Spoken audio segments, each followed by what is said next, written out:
Mengawali berita hari ini, 5 zona merah kasus demam berdarah di Kabupaten Ogan Komering Ilir difogging serentak oleh pihak Dinas Kesehatan sebagai upaya pencegahan.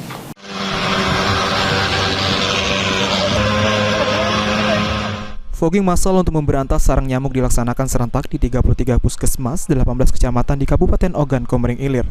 Fogging ini sebagai upaya pemberantasan sarang nyamuk agar penyebaran DBD tidak semakin meluas.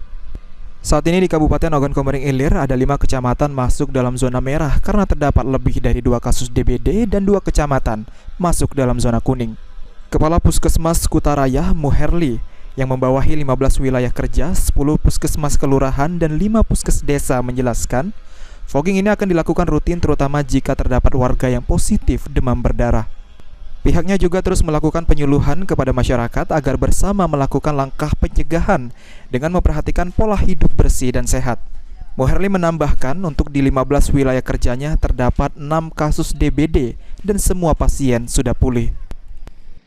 Fogging yang dilaksanakan serentak di seluruh puskesmas di wilayah kerja Kabupaten Oki. Ya, wilayah kerja Puskesmas Kutaraya terdiri dari 10 kelurahan, 5 desa. Itu semua sudah kita laksanakan fogging di 15 wilayah kerja kita.